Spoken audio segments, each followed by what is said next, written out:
بسم الله الرحمن الرحيم وصلى اللهم وبارك على رسول الله وعلى آله وصحبه وذريته ومن والاه. نعم، الناظم قال وأبطل الصلاة. They nullify the salah. Who are they? The fuqaha. They regard the salah of this person as being nullified. Man qad qahqaha. Whoever makes qahqaha in salah. Al-qahqaha, like we said before, is that kind of noise, a kind of laughter that is loud, that produces a sound. Al-qahqaha takhtalifu min al-ibtisam. Al-ibtisam is for someone to smile. Maybe on salah you saw something or you remember something and you just smile this way without making a sound. It is makruhu, but it is not what? It does not break your salah. But whatever makes you to laugh and we can hear your voice on salah, qad batalat salah. The salah is rendered invalid. And we put the conditions, if you remember, we have conditions in this way. What is it that we said? In kana amdan, if it is deliberate. Aw sahiyan, aw sahwan, or the person actually forgot. You forgot so much so that and you are laughing in salah. It means you are not conscious of that salah. Aw jahilan, or even if you are ignorant, you don't know the rules. And this is what we say. Someone say, but Ustaz, I didn't know. So why didn't you learn the rules of your salah? I didn't know that laughing on salah breaks the salah. You broke your salah. So you repeat that salah.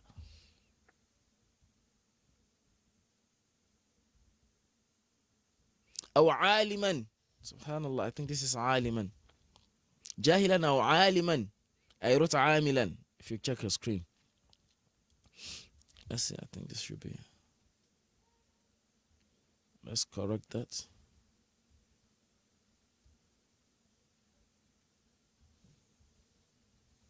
This is supposed to be aliman. Aw aliman. If he knows, he did it intentionally.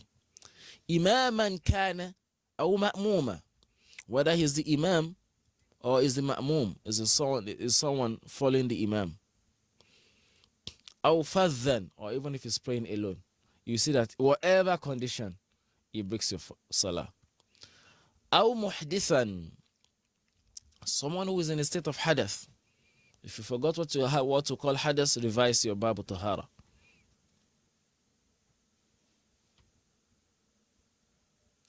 If the imam was in a state of hadath, he is in a state of impurity, can be one reason,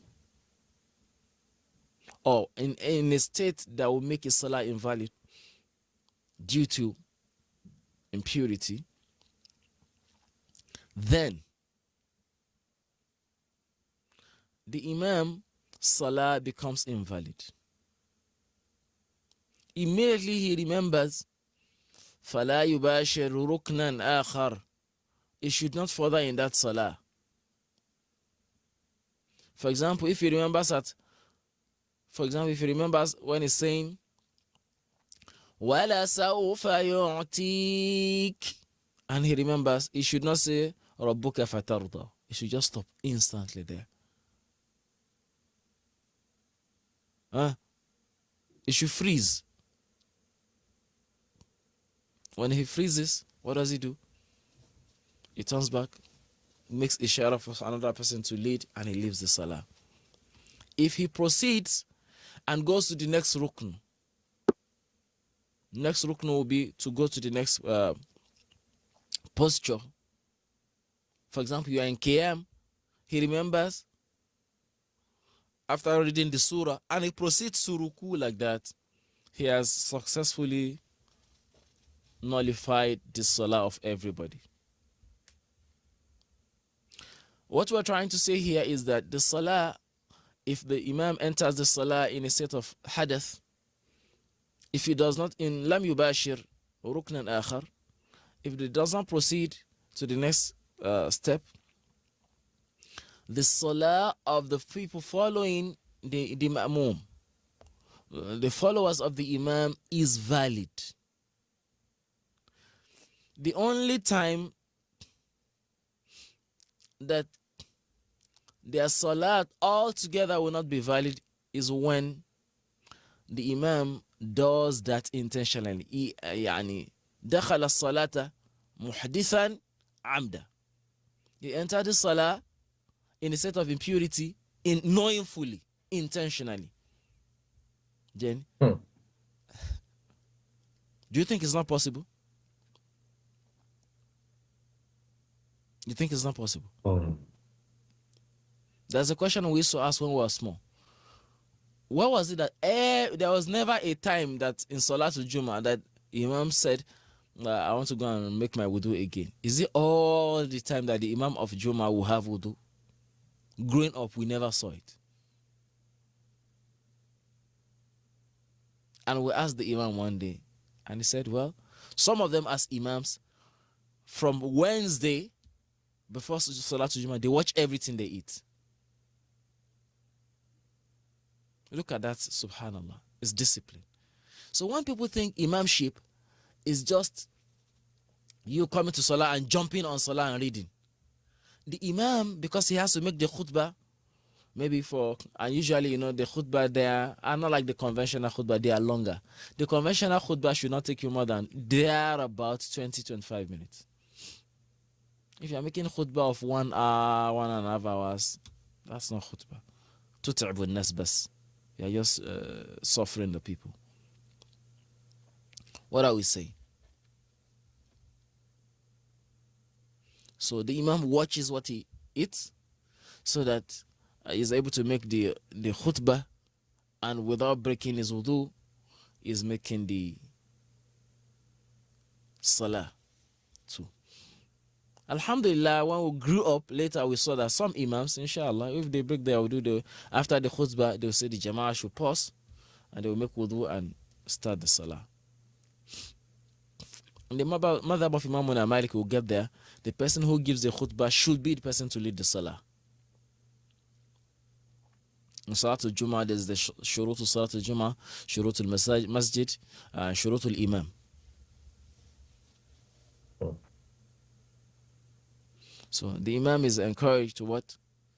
Have like a kettle of water beside him, maybe in the room, by the minbar or something like that, just by the side, so that he doesn't have to go. If it's a big mosque, for example, he doesn't have to go to the wudu area. He can have like a basin there and a kettle or a bowl where he can just perform the wudu on the side, so that it doesn't take the time of the congregation.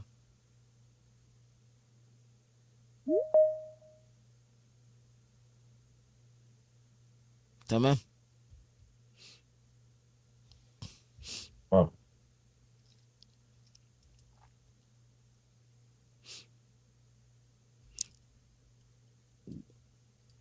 What are the conditions that will necessitate or that will make this to really happen? The imam forgot that he forgot to make wudu when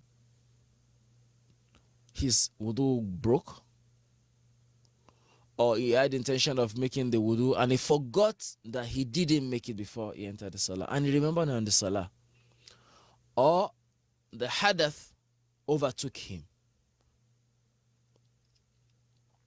This is important. I'm feeling like I want to pass wind. Don't wait. If you know that this is almost coming out, just excuse the salah. You get, like, and you're not allowed to be trying to conceal it in your body. I don't know if that's the right word to use.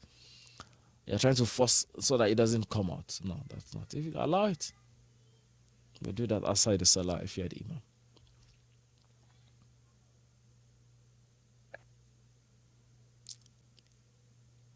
And that's why it says, وَإِن بِسَبْقٍ.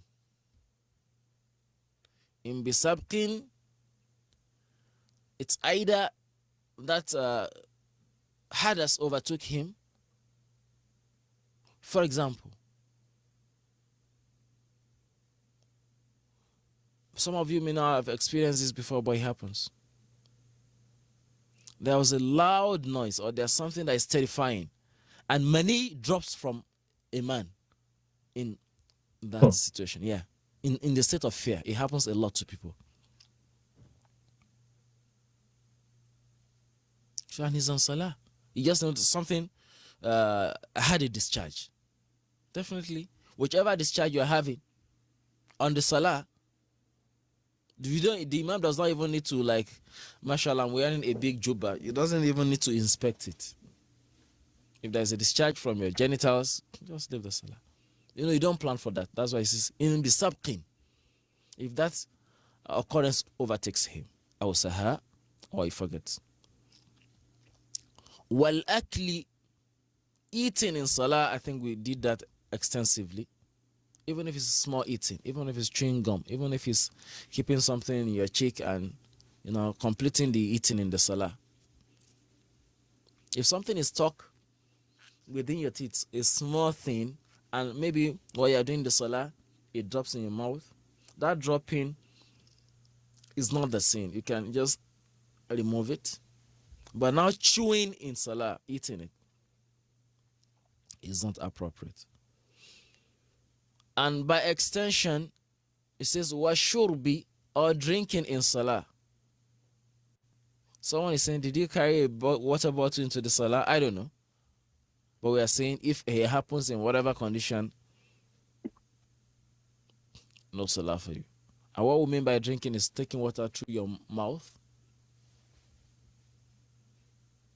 It's different from a case of someone who is sick and is getting IV fluid. That is not going through the mouth. That's not considered as drinking.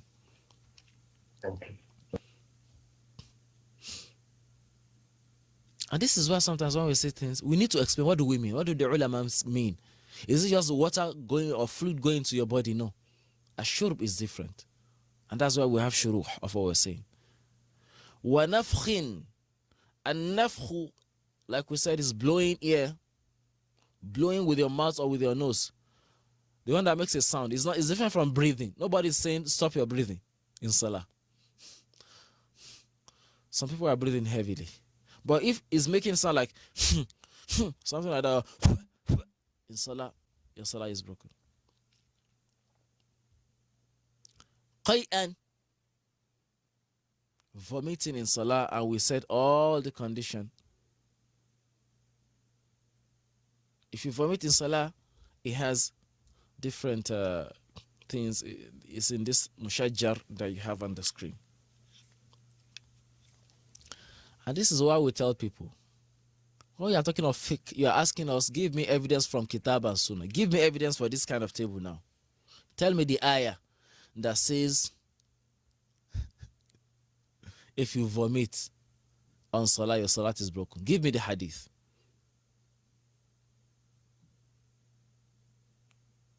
Sheikh Mukhtar, you see, this is what we're saying, right? Quran and Sunnah. What do you understand with Quran and Sunnah? Now give me hadith that says if it is intentional, that you've vomited intentionally, it breaks your salah. Tell me the hadith that says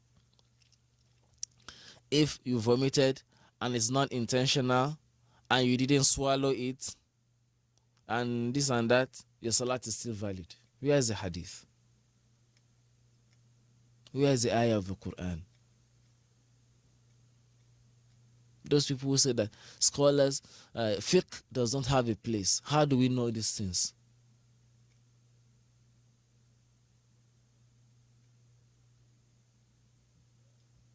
It's التجرع على العلم واستخفاف بالعلماء وبالعلم برمته. is belittling knowledge. Knowledge is not you just reading from, picking Sahih Bukhari and quoting stuff out of it. That is not knowledge. Knowledge is not just memorizing stuff.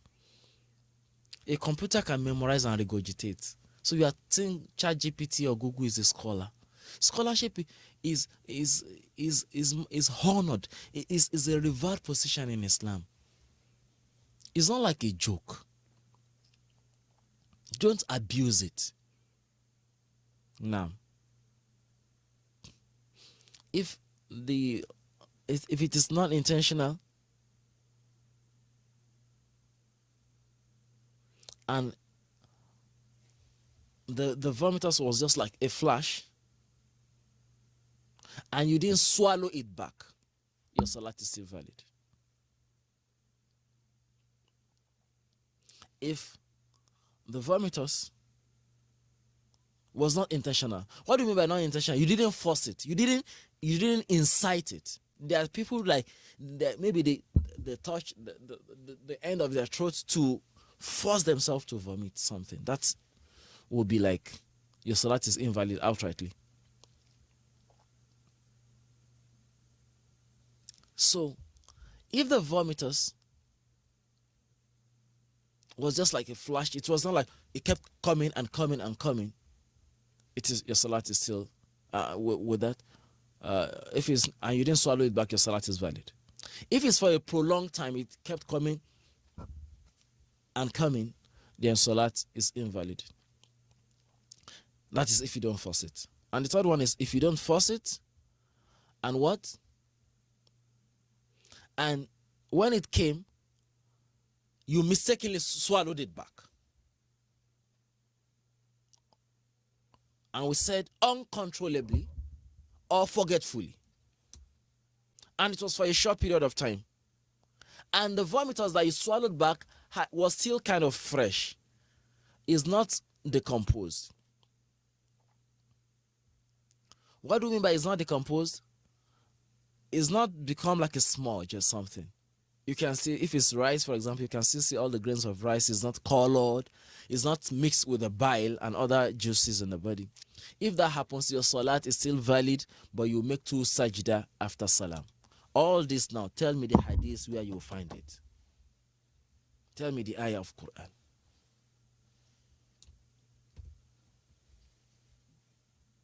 These are masail. This is fiqh. These rules are derived from a lot of putting a lot of knowledge, usul, principles together, generosity, like that, to derive rulings like this.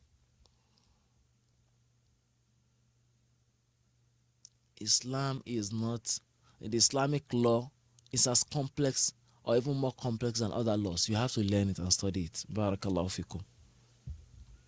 It says, أو سجد القبلي من لم يرقع. It says what? قيئا سلاما. If you say salam intentionally before the end of the salah, that salat is invalid. If, for example, now you are on the second rak'ah of your salah, after the tashahud, you mistakenly say assalamu alaikum, and you remember, wow, this is the second rak'ah, your salat is still valid. You will stand up, bring the 2 extra rak'ah if it's a 4-unit prayer. You would then do ba'di. But if you broke the salah intentionally, then the salah is invalid. Kalaman amda. Kalaman amda. You're talking deliberately in salah. It doesn't have to be a long speech. Except li islahi salah that we explained before, to correct the imam to fix the salah. And even that, it has to be just exactly what you need. Don't tell the imam, yeah, imam, why did you do that? Every morning, that's the way you used to forget in salah. Anyway, the mistake that you did was qabli. You remember that time that you are supposed to go to ruku and or say Sami Allah liman hamida. You didn't do that one. You don't need to explain. Okay, that's too much of a kalam.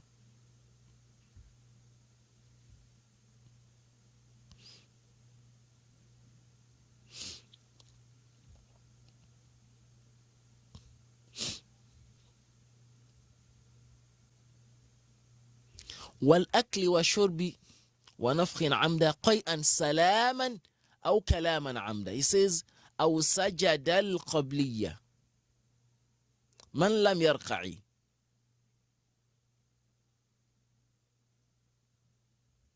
This is very profound. من لم يركع. What does it mean by من لم يركع here? Does it mean like someone who refused to make ruku? Who can remind me what we mean by man lam yarka? Who can remind me?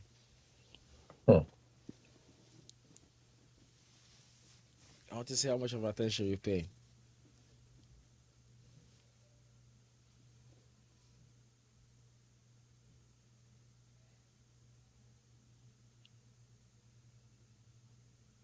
Man lam yarka.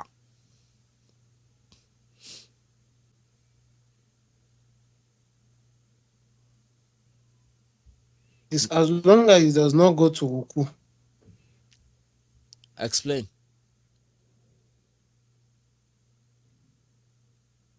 So it is saying that as long as the person does not go to ruku.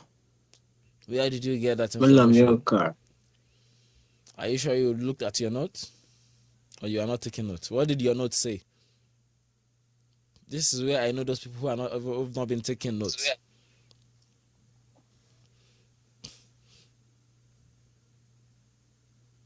Come, the note is. Do you have it written in your notes? Yes, but I'm opening the note back. It's on my laptop. Tamam. You should be, when you're in class, your notes should be in front of you. And all the break that we had should be a good opportunity for you to revise. Don't come to the next class without revising. Because it will pile up. And you won't ever, if you're not careful, you won't ever have time to go over it. As we are going, it keeps adding up. Please try to revise as much as you can. So, in the notes, it said, Sajadal Qabliya Malam Rakai, or like for someone that's Qabliya, for someone that does the sujood of Qabli when he has not. When he has not done. I'm not sure that's what you heard from me. You can go and check the recording. Man lam yarka' huna, man lam yadrik rak'atan. You see how Arabic, how what you're saying is, he's saying someone who does not meet a complete rak'ah with the imam. That's what he means by man lam yarka'. If you don't meet the complete rak'ah, and this is why you have to make your notes. Go over the recordings later, make your own notes. Don't just translate man lam yarka literally as whoever does not do ruku. Literally what it says is man lam, whoever does not yarka, make ruku. But what is it saying? Whoever does not meet a complete rak'ah with the imam. Imam is saying Salat al-Maghrib. You met the imam on the first sujood on the third rak'ah. أنت لم تركع. هنا لم تدرك ركعة كاملة. That's what is being said. If the imam on that salah commits qabli, misses something in salah that he needs to make sujood al-qabli upon, if you join the imam in making qabli, under the condition that you didn't meet a complete rak'ah, فَقَدْ بَطَلَتْ صَلَاتُكَ. Your salah is invalid.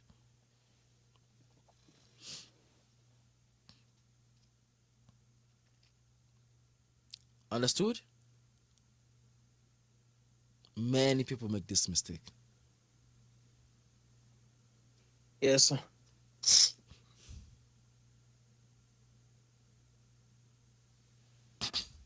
What did he say? Ustaz, please. Now, I'm just trying to note it down. Can you please repeat it?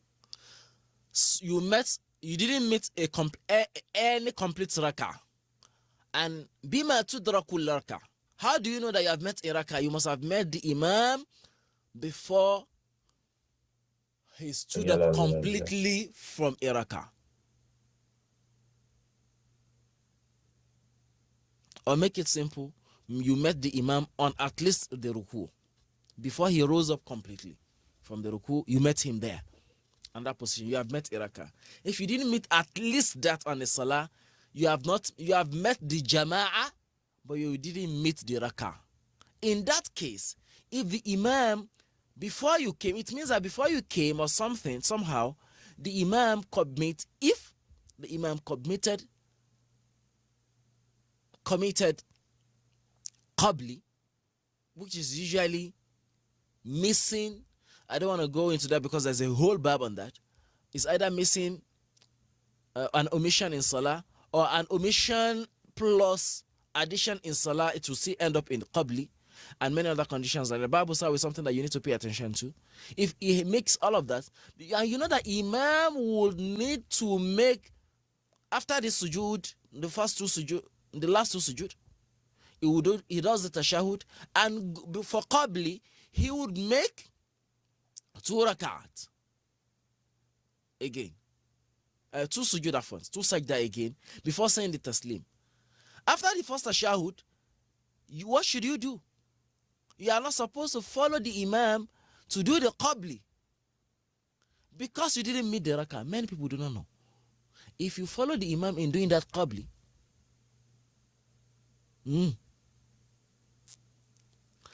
and when he does the taslim, you now stood up to make up your own salah, that your salah is invalid. You have to repeat it. What should you do? You sit down there and wait for the Imam to make his own Qabli. Then you go and make up your 3 rakah because you didn't even meet any rakah, assuming it's Salatul Maghrib.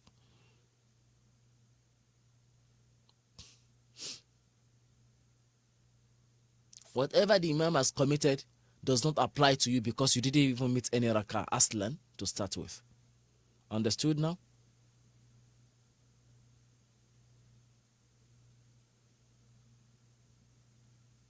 We got a point?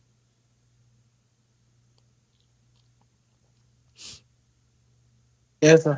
Yes, sir. أو قدم البعدية. This is for the case of someone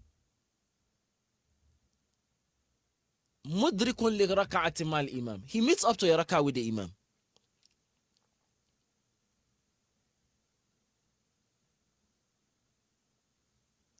But the Imam makes ba'di. After the taslim, after the 2 sajda, the Imam makes what? As for ba'di, he will say, Assalamu alaikum.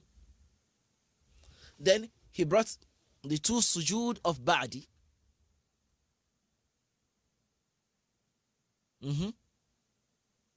The person who does not meet the salah completely, we are not saying he didn't meet the one rak'ah.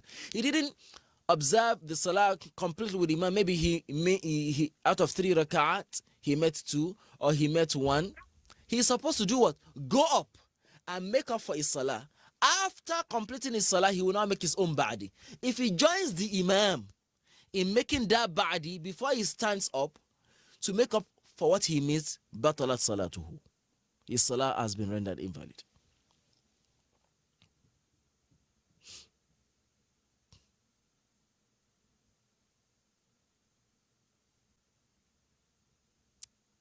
In the same vein, the best is for him to wait in that sitting position until the Imam completes his ba'di. The same way he should wait until the Imam completes his qabli before he stands up to make up for what he missed. He says, fa'i ay ihfaz ayyuha talib ma umlihi alayka min al-wi'aya. All the student of fiqh, pay attention to this and remember it. Don't lose this point.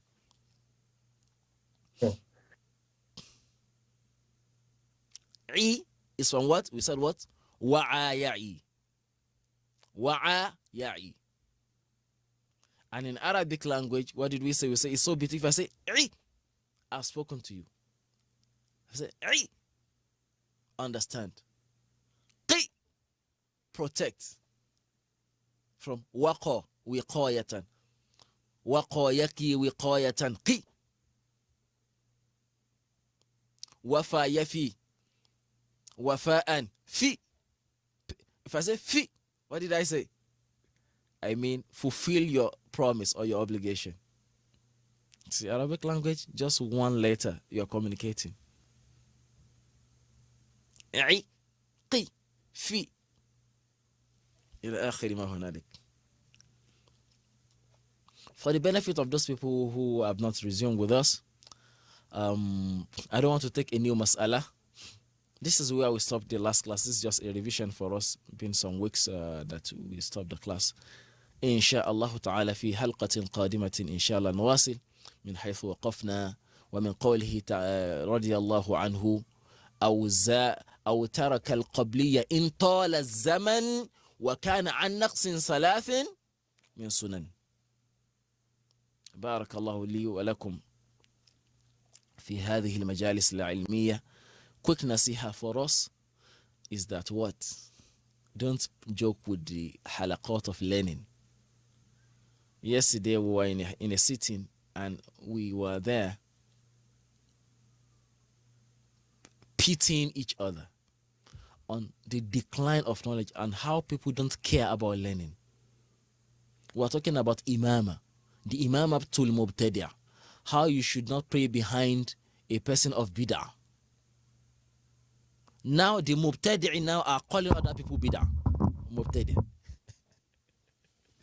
A mubtadi' is calling Ahl Sunnah Sahibu bid'ah wal hawa. If you believe, Ustaz. hey now, let me give examples. So how do we now know who is Ahlul Bidya or not? We learned it in Aqidah when we're talking the Aqidah section of Asal Masal, this book. Okay, yeah. If someone says Allah is literally sitting on a throne, is a mubtadi'. Hear that from me, according to the Ahl Sunnah. But this same person who believes that Allah is sitting on a throne will call you a mubtadi'. In'ikas al-mawazin. What have we gotten into? So now you don't even know. It's different if you are praying in a random mosque, a mosque in the park, a mosque in your office. That is not an established masjid anyway. But if it is the masjid in your area, beware. That's where you make your 5 days salah. Beware. Are there exceptions? Yes. If not praying there or not praying behind that particular person will be tantamount to destroying the unity of the ummah. Pray behind him and repeat your salah. You get it? The unity of the ummah is important, but also the validity of your salah is important. So to maintain the unity of the ummah, pray behind him. If it will cause fitna not praying behind him, then after your salah, repeat your salah for safety. هذا وصلى اللهم وبارك على رسول الله. Any questions?